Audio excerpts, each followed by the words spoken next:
ఆదివారమున ప్రభు దినమున కూడి వచ్చిన మీకందరికీ మన ప్రభు యేసు నామమున వందనాలు. దినమున మనము నేర్చుకుంటున్న పాఠము బోర్డులో రాయబడి ఉన్నది. జీవ గ్రంథము.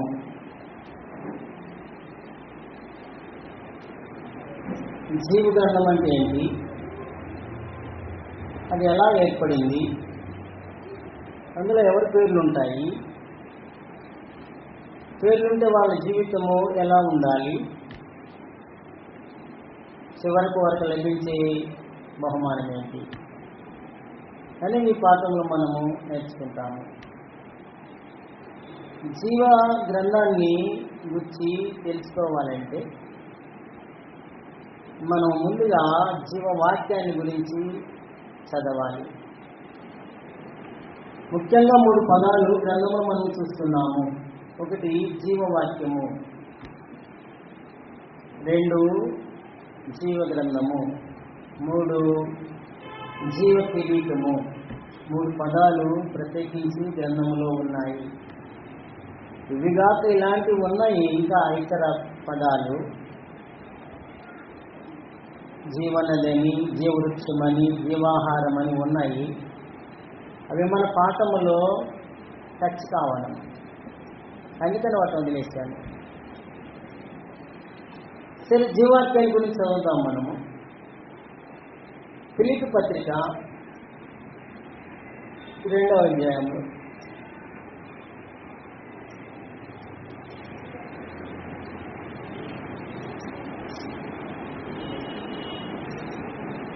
14 నుండి.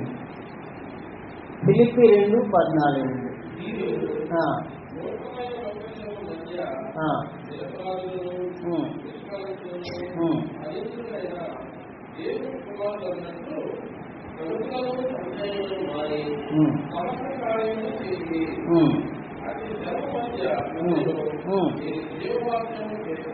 గుర్తుపెట్టుకొని మీరు జీవవాక్యాన్ని చేతబట్టుకొని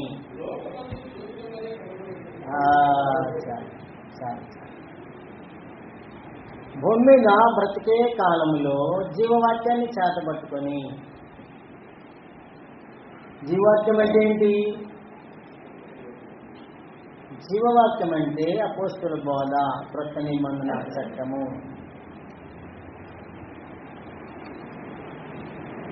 జీవాత్మ అనే పేరు ఎలా వచ్చిందంటే జీవమునిచ్చే ఆత్మ యొక్క నియమం కాబట్టి దానికి ఆ పేరు వచ్చింది. అది జీవాన్ని ఇస్తుంది. చనిపోయిన వారికి జీవాన్ని ఇస్తుంది అంటే మృతులను సజీవులుగా చేస్తుంది అది, అందుకని జీవవాక్యము. 2వది ఎన్నడూ చనిపోకుండా నిలబెడుతుంది కాబట్టి జీవవాక్యము. జీవవాక్యం లేకుండా జీవ గ్రంథానికి అర్థం ఉండదు. జీవాత్యాన్ని భూమి మీద ఎవరైతే చేతపట్టుకొని జీవిస్తారో, చేతపట్టుకుంటే అంటే అర్థం ఏంటి? ఊరికి నైస్గా చెదరట్టుకోవడం తెలియదా? అందులో అనుసరించేదా? అబ్బాయి గతంలో బైబిల్ని ఇట్లా 3 ఏళ్లతో 2 ఏళ్ళు చెట్టు పట్టుకొని ఊపుతా తిరిగేవాడు. పక్కన ఇంకొక అతను చూసి నువ్వేంటి అడివే చాపకుడివి, బైబిల్ ఇంటి పుట్టుకొని చెప్తున్నావు, అదేనా పద్ధతి అని అన్నాడు. వాళ్ళిద్దరి మధ్యన వాదన వచ్చిందండి. ఎగ్జాంపుల్ చెప్తాను. జీవత్వాన్ని శాంత పట్టుకోవడం అంటే అర్థం ఏంటి? అనుసరించి వాడవై, వెంబడించి వాడవై, జీవించి వాడవై, అది దాని అర్థం. అది అపోస్తలులు బోధించిన విశ్వాస వాక్యం అండి. ఆ వాక్యాన్ని చేతపట్టుకోవటం అంటే అనుసరించటము. ఎవరైతే వాక్యాన్ని, జీవాక్యాన్ని అనుసరిస్తున్నారో వారు లోకమందు జ్యోతుల వలె వెలుగుతారని, ప్రకాశిస్తారని గ్రంథం అంటుంది. వాళ్ళ ఆత్మీయ జీవితము వెలుగుగా ప్రకాశిస్తుంది. అది దేవునికి మహిమకరంగా ఉంటుంది, అనేకులకు మాదిరికరంగా ఉంటుంది. కాబట్టి ఇది జీవవాక్యము. జీవాక్యాన్ని ఎవరైతే కలిగి ఉన్నారో వారే జీవగ్రంథమందు పేరు కలిగిన వారు. జీవగ్రంథంలో పేరు ఉంటే ఏంటి అనేది మన పాఠం మనం చూస్తాము. 3వది జీవ కిరీటము. జీవ కిరీటము అంటే ఏంటి? అది భూమి మీద పొందేది కాదు, లభించేది కాదు, తీర్పు తర్వాత పరలోకమందు లభించేది. దానికి ఒక వచనం చూద్దాం మనము.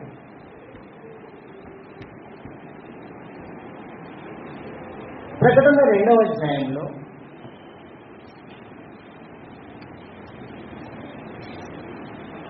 ప్రకటన 2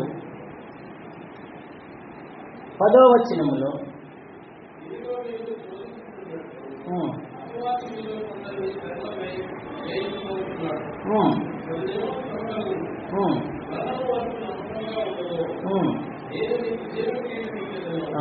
అది సంగతి. యేసు ప్రభువారు సంఘానికి వాగ్దానం చేస్తున్నారు, మరణం వరకు నమ్మకముగా ఉండుము, నేను నీకు జీవ కిరీటము ఇచ్చేదను. ఎక్కడ? భూమి మీద కాదు, పరలోకంలో. పరలోకములో జీవ కిరీటం పొందాలంటే భూమి మీద క్రైస్తవుడు నమ్మకంగా బ్రతకాలి. గతంలో చెప్పాను మీకు, నమ్మకంగా అంటే 1 నిబంధనల నమ్మకము, 2 సేవల నమ్మకము, 3 శ్రమల నమ్మకము. ఈ మూడింటిలో అనగా నిబంధనలో నమ్మకంగా ఉండాలి, 2వది దేవుని సేవలో నమ్మకంగా ఉండాలి, 3వది శ్రమల్లో, క్రీస్తు కొరకైన శ్రమల్లో నమ్మకంగా ఉండాలి. అలాంటి వాళ్ళకి జీవ కిరీటం దేవుడు పరలోకం అందిస్తాడు. ఆ జీవ కిరీటాన్ని పొందిన వాడు నిత్యము ప్రభుతో కూడా మహిమను కలిగిన వాడై ఉంటాడు. అది పరలోక వైభవం, అది దేవుని ఏర్పాటు, అది పరిశుద్ధులకు ఏర్పాటు. అది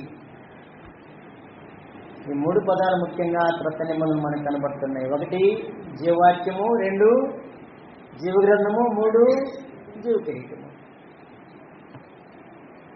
వీటిలో మొదట వచ్చేదేంటి? జీవవాక్యము. దాని వెంబడి వచ్చేది జీవగ్రంథము.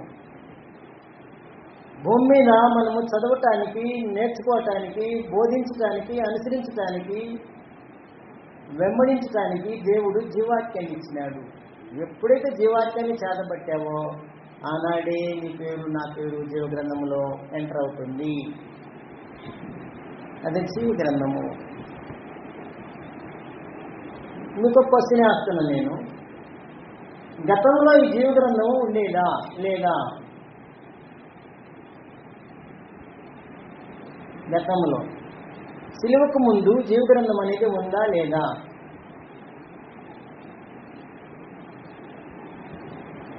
ఎవరు చెప్పేటట్టే? ఎవరు ఫైల్ ఉంది. 69వ కీర్తన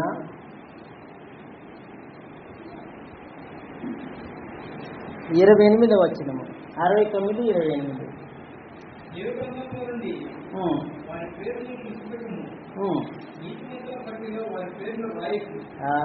దావీదు దేవునికి ప్రార్థన చేస్తున్నాడు. దావీదు ఏ కాలానికి చెందినవాడు? ధర్మశాస్త్ర కాలానికి చెందినవాడు. అది ప్రవచనం కాదది, వాస్తవం. అది ప్రవచనం అయితే అప్పుడు చెప్పినా కానీ అప్పటిది కాదయ్యా, రాబోయేదని చెప్పచ్చు. దావీదు అంటున్నాడు, జీవ గ్రంథంలో నుండి వారి పేరు తుడిచిపెట్టము. కాబట్టి జీవ గ్రంథం ఉంది. ఎప్పటి నుంచి ఉంది జీవ గ్రంథము? ఆది నుండే ఉంది. ఆదామవ్వలు ఎప్పుడైతే తోటలో ప్రవేశపెట్టబడ్డారో జీవ వృక్షము తోటలో ఏర్పడింది. అంతకుముందు జీవవృక్షం లేదు, జీవగ్రంథం కూడా లేదు, మనుషులే లేరు, లోకమే లేదు, సృష్టి లేదు. సృష్టి కలుగు చేశాడు దేవుడు 6 దినాల్లో. అప్పుడు మానవులను ఎప్పుడైతే చట్టం ఇచ్చాడో నియమం వచ్చింది. నియమం వచ్చినప్పుడు జీవవృక్షం ఉంది. జీవవృక్షం ఉందంటే పైన ఏముందో పరలోకమందు జీవగ్రంథం కూడా ఉంది. జీవగ్రంథం ఉండేది దేవుని దగ్గర, అది మనుషుల దగ్గర కాదు. పరలోకంలో దేవుని దగ్గర ఉంటుంది. ఆ గ్రంథములో జీవ గ్రంథమును వేరొక గ్రంథమును అని అన్నాడు. దేవుని దగ్గర జీవ గ్రంథం ఉంది, రెండవది వేరొక గ్రంథం కూడా ఉంది. ఏంటి వేరొక గ్రంథము? ఏంటి జీవ గ్రంథం అంటే మీకు అర్థమైంది. వేరొక గ్రంథం అంటే భూమి మీద మానవులు చేస్తున్న ప్రతి క్రియ లిఖించబడటానికి కొరకైన గ్రంథాలు. ఏ గ్రంథం ఉంది? వేరే గ్రంథాలు కూడా ఉన్నాయి. ఆ గ్రంథాల్లో వ్రాయబడుతుంటాయి. మానవుని యొక్క క్రియలన్నీ వ్రాయబడుతుంటాయి. కాబట్టి రెండు గ్రంథాలు ఎక్కడుంటే ఈ గ్రంథాలు పరలోకముల దేవుని దగ్గర ఉంటాయి. దాని టైం వచ్చినప్పుడు ఓపెన్ అవుతాయి. ఓపెన్ చేసేది యేసు ప్రభువారు. గ్రంథములో వ్రాయబడిన దానిని బట్టి వారు తీర్పు పొందిరి. అది వ్రాయబడింది ఉంది.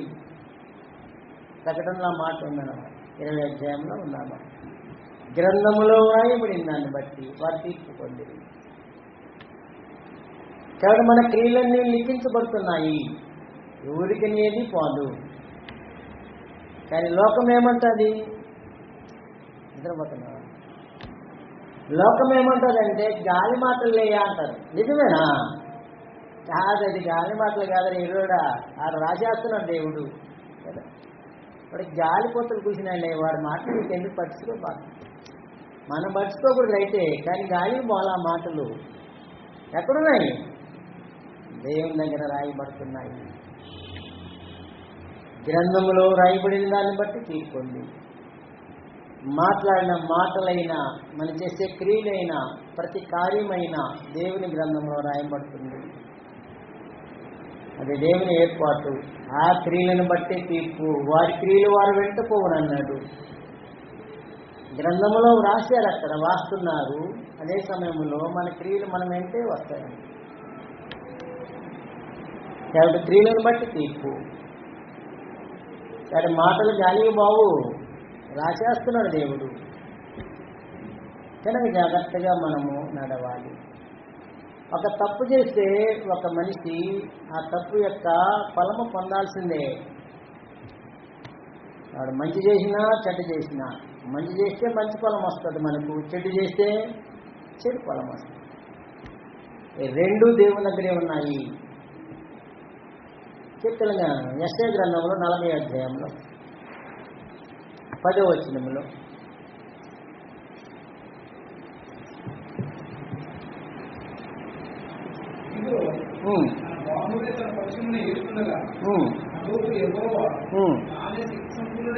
వచ్చును.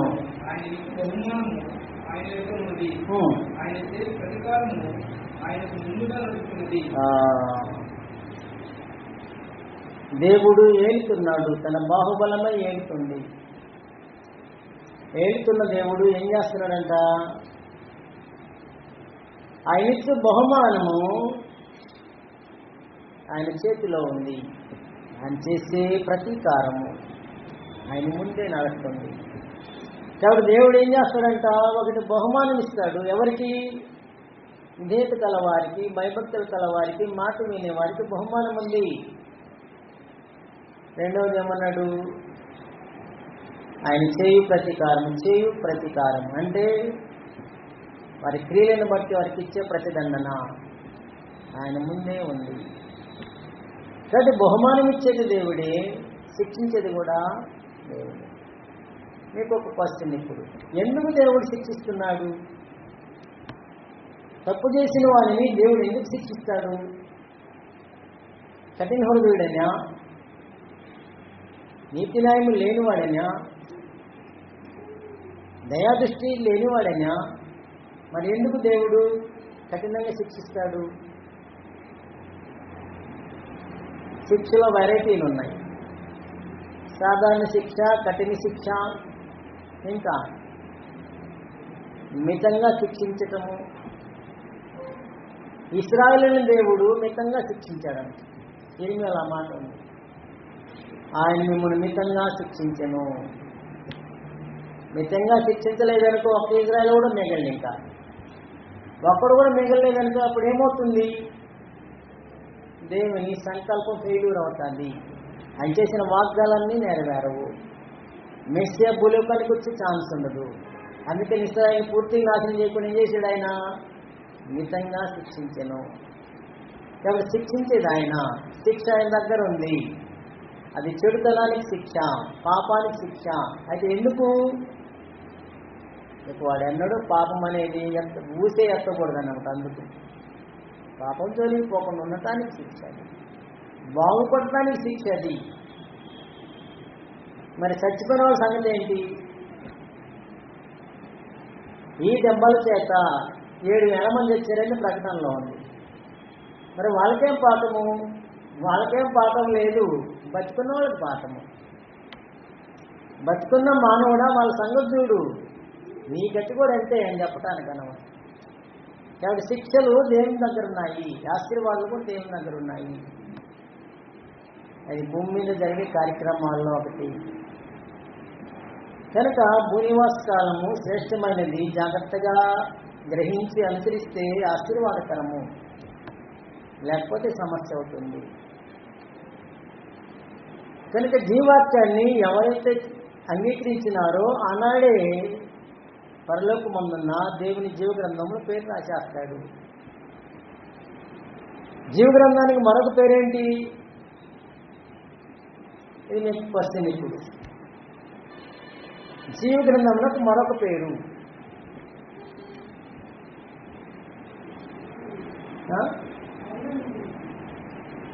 దైవ నిర్ణయమా? దైవనీతి, నియమం కాదు, అది పేరు కాదు. దైవ నియమం అంటే నిబంధన. నిబంధన వేరే, జీవగ్రంథం వేరే. ఇది గ్రంథం అన్నమాట. బుక్ ఆఫ్ లైఫ్ అన్నది, బుక్ ఆఫ్ లైఫ్. జీవగ్రంథానికి మరొక పేరేంటి? మానవులకు మరొక పేరేంటి? నరులు. పర్యాయ పదం అది. ఆ విధంగానే జీవగ్రంథానికి మరొక పేరుంది. అది పర్యాయ పదం అని కాదు, కానీ అది వెరైటీకి పెట్టాడు దేవుడు. జీవగ్రంథానికి మరొక పేరు. ఇందాక చదివినాం మనము, మీ లైట్లు ఎలాగల అది వచ్చింది, క్యాచ్ చేయలేదు మీరు. అది ఉండాలి, గమనిస్తున్నా, చదివినప్పుడు గమనిస్తున్నా. ముందు వెనక గమనిస్తే కరెక్ట్గా ఉంటారు. కీర్తనలో 69లో 28లో చదివాము. మళ్ళా చదవండి, మీకు అర్థమవుతుంది. పట్టిక. జీవగ్రంథానికి మరొక పేరేంటి? నీతిమంతుల పట్టిక. అది లిస్ట్ ఆఫ్ రైచియస్నెస్ అన్నమాట.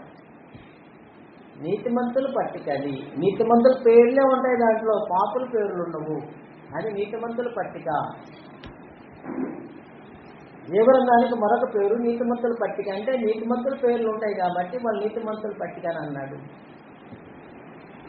మళ్ళా క్వశ్చన్ మీకు, జీవగ్రంథానికి ఇంకొక పేరుంది, మూడో పేరు. ఆ పేరేంటి? జీవగ్రంథానికి మూడవ పేరు.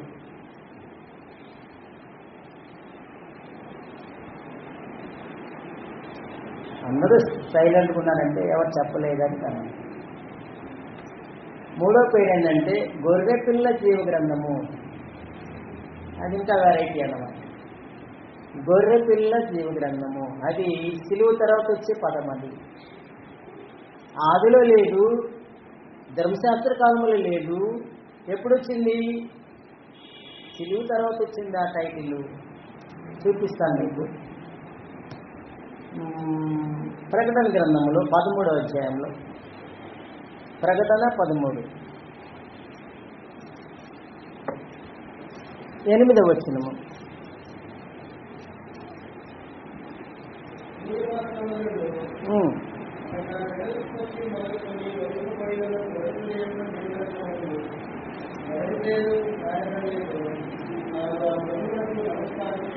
అది సంగతి. భూనివాసులందరూ అనగా అన్నాడు. భూనివాసులు అంటే ఎవరు? భూమి మీద బ్రతుకుతున్న వాళ్ళని కాదు దాని అర్థము. భూనివాసులు అంటే లోకస్తులు, పర్యాయ పదం అది. భూనివాసులు అని అనగా గొర్రెపిల్ల జీవ గ్రంథంలో ఎవరి పేరైతే లేదో వాళ్ళు భూనివాసులు. అంటే లోకస్తులు వారు. గొర్రెపిల్ల జీవగ్రంథం అనే పేరు ఎక్కడొచ్చింది అంటే గొర్రెపిల్ల రక్తములో కడగబడిన వారి పేర్లు అందులో ఉంటాయి. అందుకని గొర్రెపిల్ల జీవగ్రంథం అని అన్నాడు. ఈ పదము పాత నిబంధన లేదు, ఆదిలో లేదు. ఈ వెరైటీ యేసుప్రభు వారి యొక్క అధికారము అనేది అక్కడ కనబడుతుంది మనకి. గొర్రెపిల్ల అధికారం వచ్చేసింది అక్కడ. ఆయన అధికారము వ్యాపించిన చోటు లేదు, తాకని స్థలము లేదు కదా. ప్రతి చోట ఆయన అధికారం తాకింది, ఒక్క చోట తప్ప. ఆ ఒక్క చోట ఏంటి? అన్ని మిస్టరీలు అడగటం మేమే చెప్పేమంటారా? మిస్టరీ ఇది. యేసుప్రభు వారి యొక్క అధికారము తాకని చోటు, చారని చోటు ఒకటి ఉంది.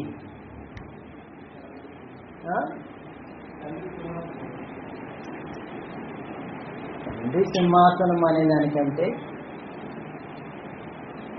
తండ్రి విషయంలో తప్ప, అది దాని అర్థం.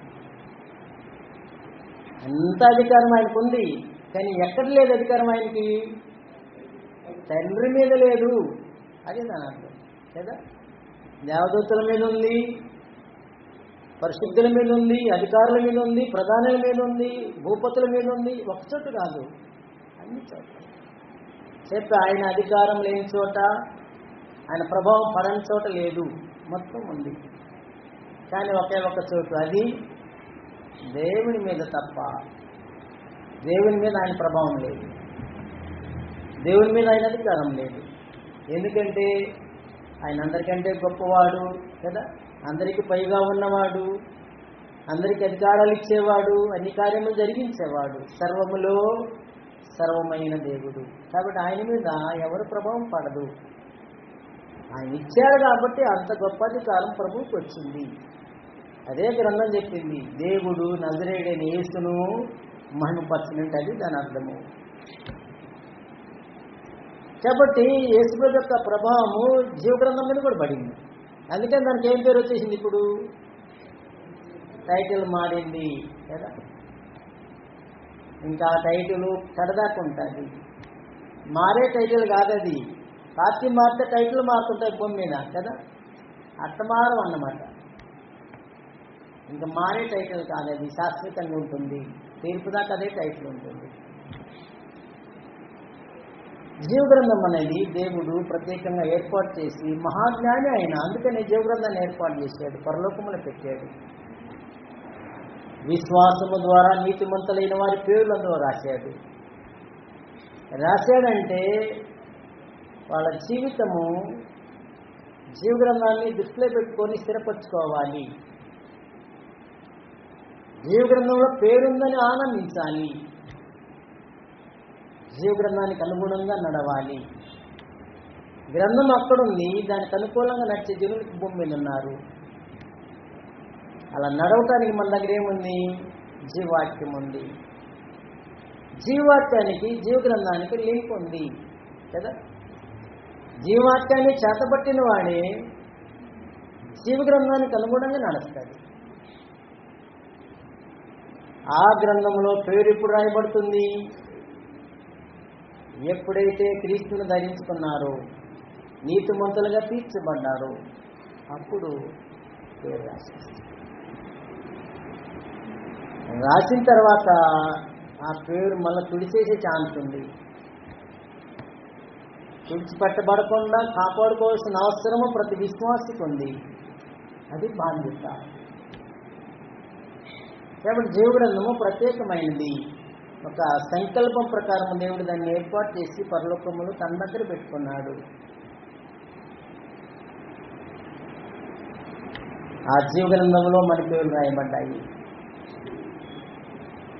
స్త్రీలైనా పురుషులైనా అందరి పేర్లు జీవగ్రంథంలో ఉన్నాయి. ఇందాక మన చదివిన లేఖనానికి వద్దాం. మనము కీర్తనలు కాదు, లూకా సువార్త 10వ అధ్యాయంలో 20వ వచనంలో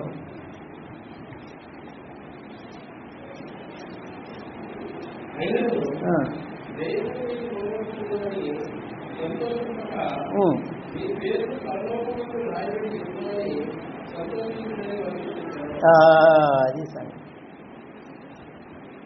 యేసుప్రభు వారు శిష్యులను పంపించినారు అధికారం ఇచ్చి. వారయా ప్రదేశాలకు వెళ్ళారు. దేవుని సేవలు వాడబడ్డారు. రోగులను స్వస్థపరిచారు, దెయ్యాలను వెళ్ళగొట్టారు, సంతోషంగా తిరిగి వచ్చారు. తిరిగి వచ్చి ఆ సంతోషాన్ని ప్రభుతో వ్యక్తపరిచారు. అందుకు ప్రభు ఏమంటున్నాడు? దయ్యములు మీకు లోబడుచున్నవని సంతోషించక. అది కాదు సంతోషము. దయ్యాలు వదిలిపోయింది, అది కాదు సంతోషము. అది తాత్కాలికమైన కార్యం. అది మీ పేర్లు జీవగ్రంథంలో రాయబడ్డాయి, దాన్ని సంతోషపడండి. అంటే జీవగ్రంథంలో పేరు రాయబడి ఉంటే ఎంత ధన్యమో, ఎంత ఆశీర్వాదమో, ఎంత గొప్పతనమో మనకు అర్థమవుతుంది. అది ఘనత, అది మహిమ, అది ధన్యత, అది ఆశీర్వాదం. అది దాని ఎదుట ఈ స్వస్థతలు ఈ లెక్కకు రావు. జీవగ్రంథంలో పేరుంది.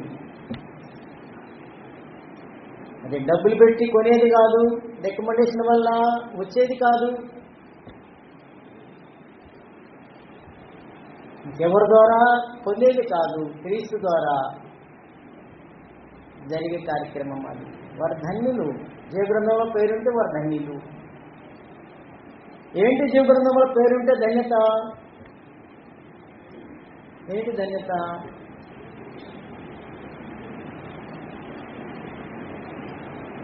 ఏంటి ధన్యత అంటే జీవగ్రంథంలో పేరుంటేనే వారి దేవుని సంబంధాలని గుర్తింపు. వారే ముద్రించబడిన వారు, వారే ఆత్మను పొందినవారు, వారే నీతిమంతులు, వారే దేవుని కుమారులు. అంటే ఇవన్నీ కూడా ఒకేసారి సంక్రమించినాయి. దేవుడు క్రీస్తునందు ఆత్మ సంబంధమైన ప్రతి ఆశీర్వాదం మనకు అనుగ్రహించును అని అన్నాడు. అప్పుడన్నీ వచ్చేసినాయి. ఎఫెసీ పత్రిక 1వ అధ్యాయంలో 3వ వచనంలో, ఎఫెసీ 1:3,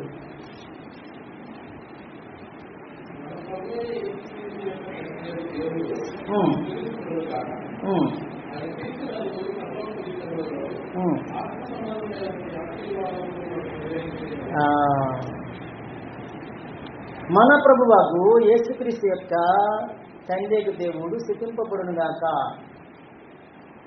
రెండవది ఏం చెప్పాడు? ఆయన క్రీస్తునందు పరలోక విషయములలో ఆత్మ సంబంధమైన ప్రతి ఆశీర్వాదం మనకు అనుగ్రహించెను. అంటే ఇచ్చాడు. ఎప్పుడైతే సంఘములో చేర్చబడ్డావో అప్పుడే ఈ ఆశీర్వాదాలన్నీ వచ్చేసినాయి. ఏంటి ఆ ఆశీర్వాదాలు?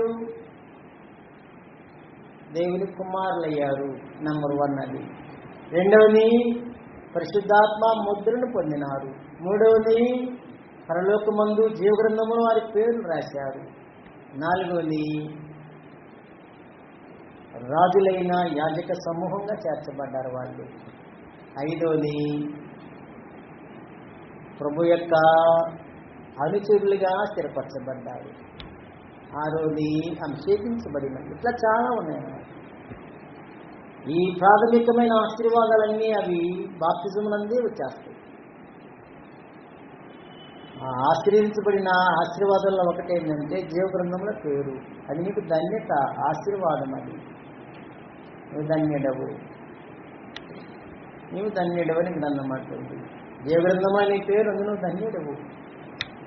కారణం ఏంటంటే జీవగ్రంథంలో పేరుంటేనే నువ్వు దేవుని సంబంధమని లెక్కించబడతావు. మనకు ప్రభుత్వము ఒక చట్టం పెట్టింది. ఆధార్ కార్డు ఉండాలి, మనకు రేషన్ కార్డు ఉండాలి. ఈ రెండు ఉండాలి. అప్పుడు మనము భారత పౌరులమని అనేక వాటిని లింక్ పెట్టారు.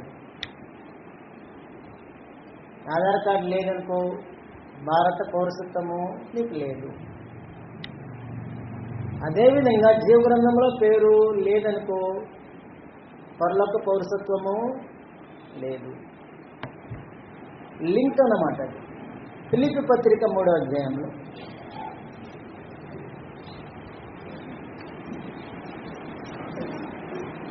ఫిలిప్పీ 3:3లో 20వ వచనము.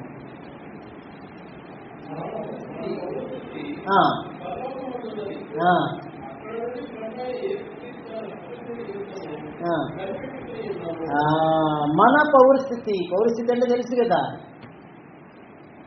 పౌరస్థితి అంటే ఆ దేశానికి మనం సొంతగాలమని తెలియజేసేది పౌరస్థితి. ప్రస్తుతం మనము భారతదేశంలో ఉన్నాం కాబట్టి భారతదేశం యొక్క పౌరస్థితి భౌతికంగా మనకుంది. ఆత్మ సంబంధంగా పౌరస్థితి ఎక్కడుంది? పరలోకమందు ఉంది. జీవగ్రంథంలో పేరు కలిగిన వారు పౌరస్థితి పరలోకమందు కలిగిన వారు. ఆ పేరు పోతే పౌరసత్వం కూడా బాగుంది. పౌరసత్వం పోయిందంటే హృదయంలో పోయిన ముద్ర కూడా బాగుంది. ముద్ర పోయిందంటే దేవుని కుమారుని చెప్పే ఛాన్స్ ఉండదు. అన్నీ ఒకదానికి ఒకటి లింక్ అన్నమాట. కాబట్టి జీవగ్రంథంలో పేరు కలిగినట్టు ధన్యత. జీవగ్రంథంలో పేరు అది దేవుని సంకల్పము. క్రీస్తు రక్తముతో కడగబడిన వారికి, క్రీస్తు సంఘములో సభ్యత్వం పొందిన వారికి, క్రీస్తు వాక్యములో నడుచుకుంటున్న వారికి ఈ సభ్యత యొక్క గ్రంథంలో పేరుంది. డినామినేషనల్ పేరు ఉండదు. సుమా మీకు డౌటే అక్కర్లేదు, అది ఖాయమది. భూమి మీద ఉన్న క్రీస్తు ప్రభు సంఘానికి, కృత నిబంధన చట్టానికి, మన జీవితానికి ముడిపడిందే జీవగ్రంథం. ఇలాంటి జీవగ్రంథంలో పేరుందంటే నువ్వు అభిషేకింపబడిన క్రైస్తవుడు. ఆ గ్రంథానికి అనుకూలంగా నడవటం నేర్చుకో అని దేవుడు మనకు సెలవిస్తున్నాడు. ఫిలిప్పీ పత్రిక 4వ అధ్యాయంలో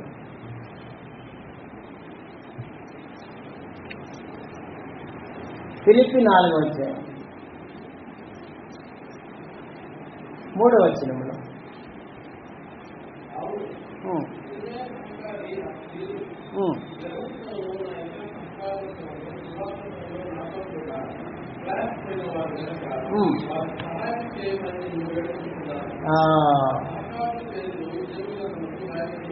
ఆ సహకారుల పేర్లు జీవగ్రంథంలో రాయబడ్డాయి. వారు ధన్యులు. జీవగ్రంథంలో పేరు రాయబడి ఉంటే ధన్యులు, ధనులు, ఆశీర్వదించబడిన వారు, దేవుని కృపను పొందిన వారు, శ్రేష్ఠులు. అయితే జీవగ్రంథంలో పేరు రాయబడేది పౌరసత్వం ఏర్పడ్డప్పుడు. పౌరసత్వం ఏర్పడేది క్రీస్తుతో కూడా క్రొత్త జన్మ పొందినప్పుడు. ఎఫెసీ పత్రిక 2వ అధ్యాయంలో 7వ వచనం. ఎఫెసీ 2:7 తోకూడదమ్మా.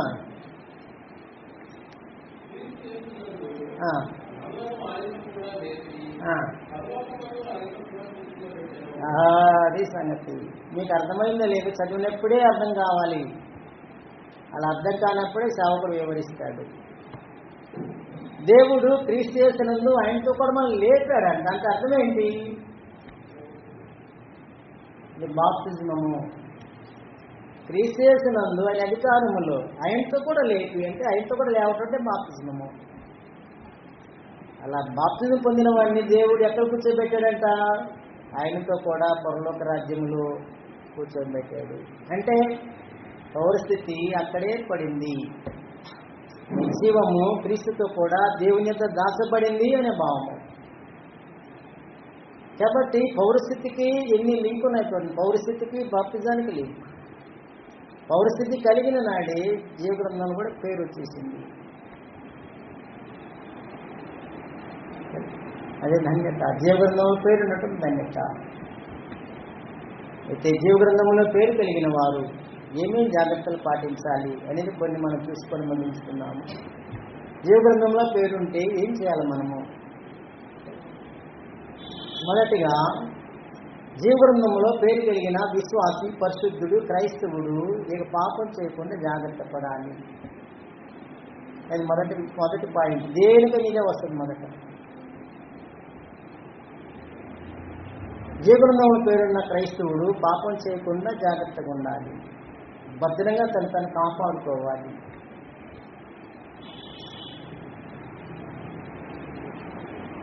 మొదటి యోహాను పత్రిక 3వ అధ్యాయంలో 9వ వచనంలో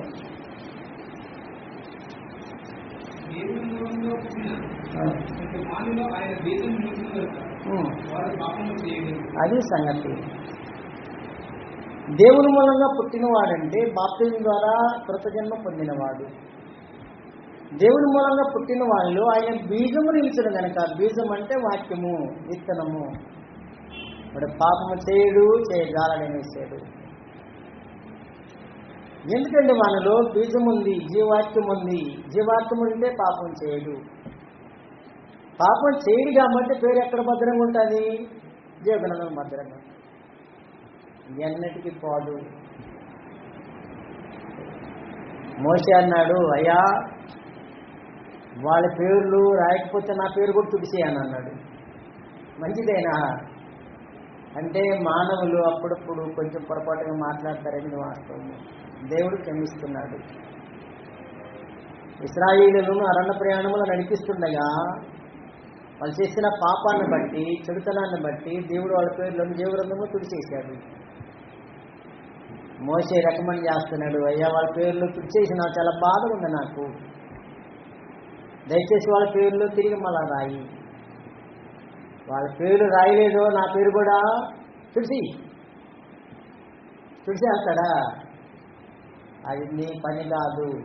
ఎక్కువ మాట్లాడుతున్నావు నువ్వు, తప్పది. ముందు నువ్వు జనులను ముందుకు నడిపించు, అయిపోయింది. అది నేను చెప్పకూడదు, ముందుకు నడిపించు, నీ పన్ను చూడు అని ఆవేశములు బాధలు అక్కడ పలికిన మాట. జీవగ్రంథంలో నా పేరు తుడిచేసి, నీ పేరు నువ్వు తుడుస్తాను నేను. ఎవడు నా ఎదుట పాపం చేస్తాడో వారి పేరు తుడుస్తాను, నీ పేరు నువ్వు తుడుస్తాను. నువ్వు తుడిచిమన్నప్పుడు తుడిచేస్తాను, రాయమంటే రాస్తానా? అది జరగదు. అది వెనక చట్టం ఉంది, సంకల్పం ఉంది, దాని ప్రకారం జరుగుతుంటాయి కార్యక్రమాలు. నిర్గమకాండములు ఆ మాటలు చూద్దాం మనం. నిర్గమకాండము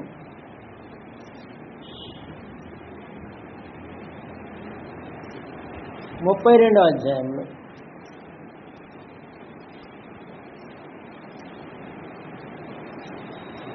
నిర్గమకాండం 32వ అధ్యాయం 31 నుంచి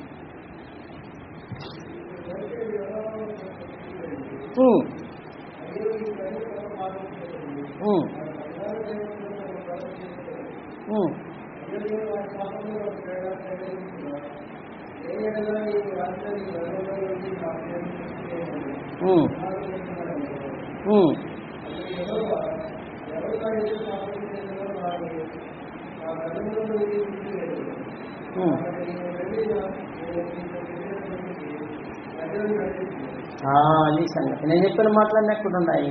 ఉన్నాయా? ఇశ్రాయేలు పాపం చేస్తే బాధపడిన మోషే దేవుణ్ణి వేడుకున్నాడు, అయ్యా వాళ్ళ పేర్లు రాయి తిరిగి. రాస్తాడా? అలా రాసేది కానది. వాళ్ళ పేర్లు రాయకపోతే నా పేరు కూడా తుడిసి, అది తుడిచేది కూడా కాదు.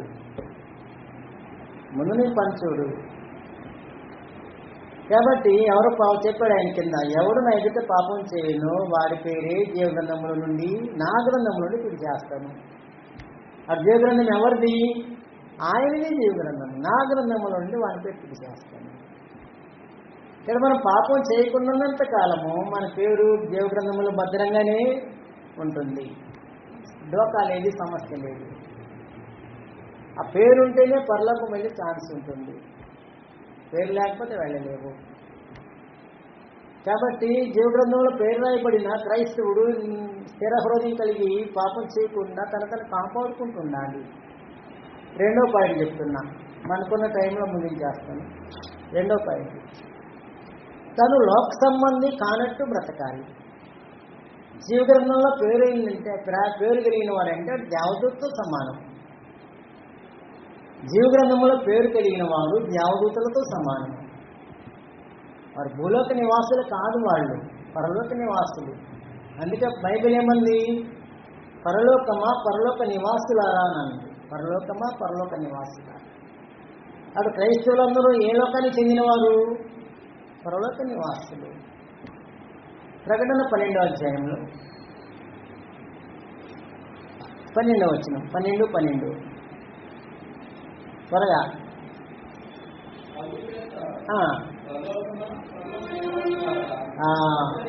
చాలండి.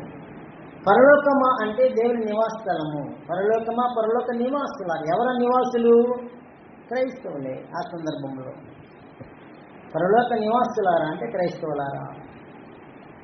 అంటే పరలోక నివాసులు క్రైస్తవులు, జీవగ్రంథంలో పేరు కలిగిన వారు. కాబట్టి వాళ్ళు పాపం చేయకుండా జాగ్రత్తగానే మసులుకుంటారు. రెండవది, నేను లోక సంబంధిని కాను, నేను ఈ భూమి మీద తాత్కాలికంగా బ్రతుకుతున్న వాడను కదా. భూమి మీద ఒక పరదేశిగా ఉన్నా నేను. అమెరికా నుండి, ఇతర దేశాల నుండి మన దేశానికి పరదేశులు వస్తుంటారు, ఫారినర్స్. వాళ్ళు పర్మిషన్ తీసుకొని వస్తారు ఇక్కడికి. వచ్చి ఎన్ని రోజులు ఉంటారు దాన్ని మనం చెప్పలేం. కానీ ఉదాహరణకి ఒక సంవత్సరం రోజులు ఉండాలని పర్మిషన్ తీసుకుని వచ్చినారు. ఈ సంవత్సరం రోజులు ఎక్కడెక్కడ తిరగాలని, ఏమేమి చూడాలని, ఏమేమి చేయాలని ముగించుకొని మరలా వెళ్ళిపోతారు. వాళ్ళని పరదేశులు అంటారు. కానీ మన స్వదేశం ఏది? పరలోకము. భూమి మీద ఏమై ఉన్నాము? పరదేశులము. కాబట్టి ఈ దేశం అంతా కానట్టు బ్రతకాలి మనము.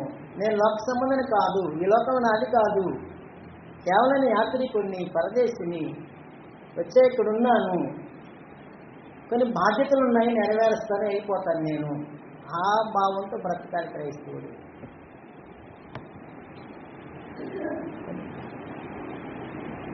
నేను లోక సంబంధం కాదు, నేను పరలోక సంబంధం.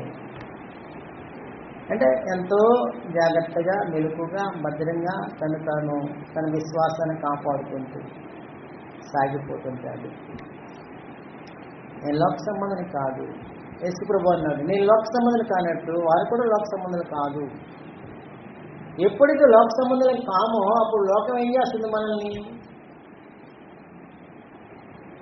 వాడు లోక సంబంధం కానంటున్నాడు కాబట్టి వాడిని చూద్దాము, అది జరిగింది. లోక సంబంధం కాకపోతే లోకము చేత దూషించబడతాడు, హింసించబడతాడు. అప్పుడే నిజమైన క్రైస్తవం బయటపడుతుంది. యోహాను సువార్త 15లో 19 వచనము, 15-19.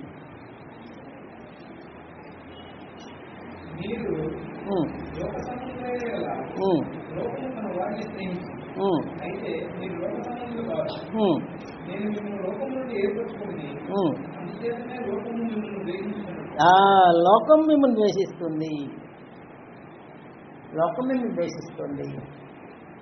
ఎందుకంటే మీరు లోక సంబంధాలు కారు కాబట్టి లోకం మిమ్మల్ని ద్వేషిస్తుంది.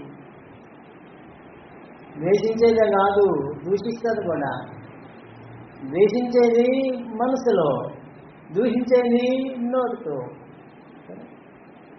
పేతురు రాసిన మొదటి పత్రిక 4వ అధ్యాయంలో 4వ వచనం. పేతురు రాసిన మొదటి పత్రిక 4:4.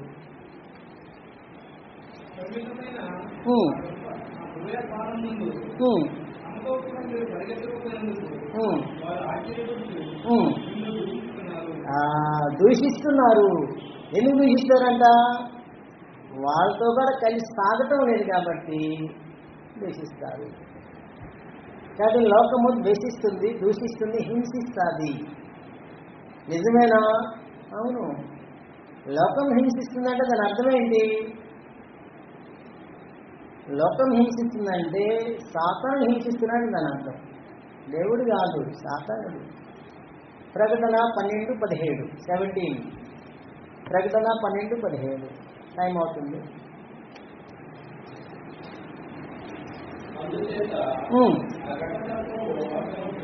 తెచ్చుకొని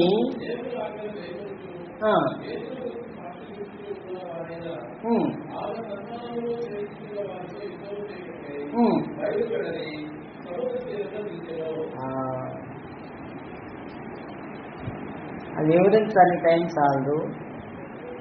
వ్యక్తిగత క్రైస్తవులను గురించి మాట్లాడుతున్నాడు.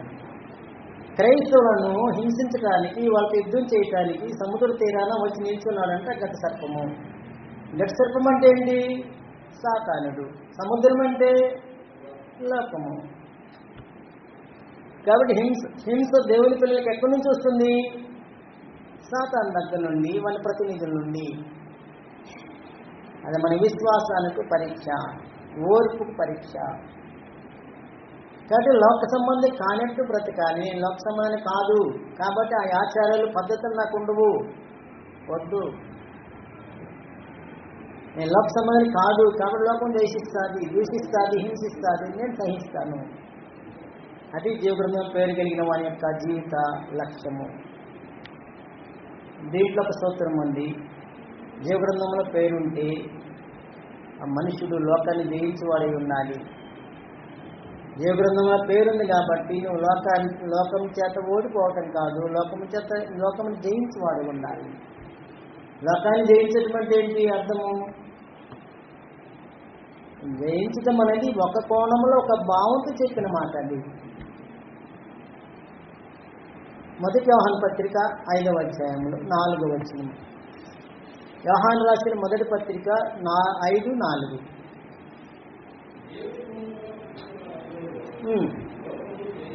లోకమును జయించుదురు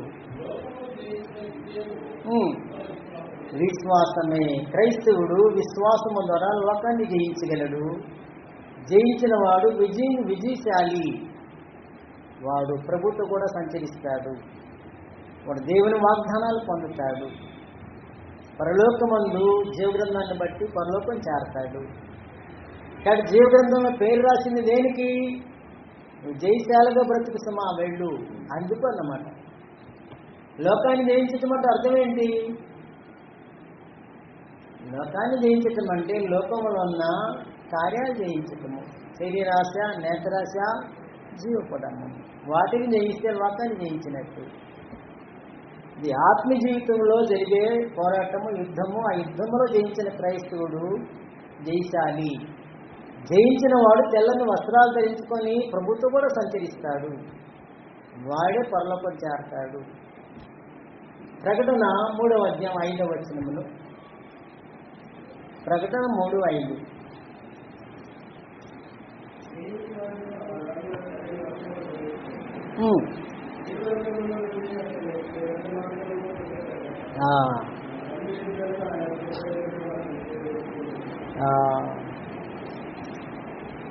యేసు ప్రభువు వాగ్దానం చేస్తున్నాడు, జయించేవాడు అలాగన తెల్లని వస్త్రములు ధరించుకొని నాతో కూడా సంచరిస్తాడు. సంచరించడం అంటే ఎక్కడ? భూమి మీదనే, పరలోకంలో కాదు. అక్కడ సంచరించేది ఏముండదు. భూమి మీద సంగతి చెప్తున్నాడు ఆయన. జయించిన వాడు తెల్లని వస్త్రాలు ధరించుకొని నాతో కూడా సంచరిస్తాడు. జీవగ్రంథంలో మన పేరు ఎంత మాత్రము తుడిచిపెట్టను. అది జీవితము. ఎందుకంటే వాడు లోకాన్ని జయించినాడు. లోక సంబంధి కానట్టు బ్రతుకుతున్నాడు. తన పవిత్రతను కాపాడుకుంటున్నాడు.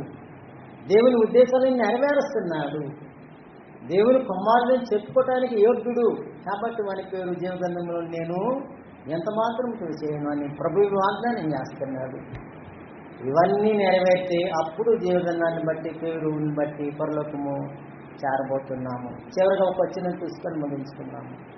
ప్రకటన 20వ అధ్యాయంలో 15వ వచనం. ప్రకటన 20:15.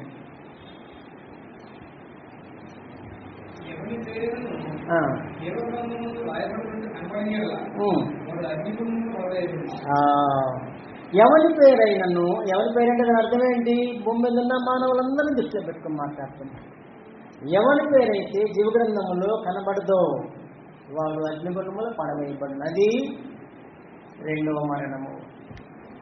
జీవగ్రంథంలో పేరు లేకపోతే 2వ మరణం తప్పదు. మన పేరుంటే పరలోకం తప్పదు, ఖాయము. అదే ప్రకటన 21:27. ప్రకటన 21:27.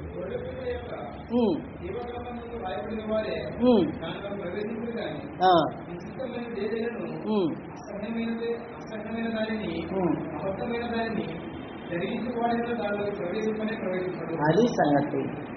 పరలోక పట్టణములో ప్రవేశించేది గొర్రెపిల్ల జీవగ్రంథములో పేరు కలిగిన వాడే.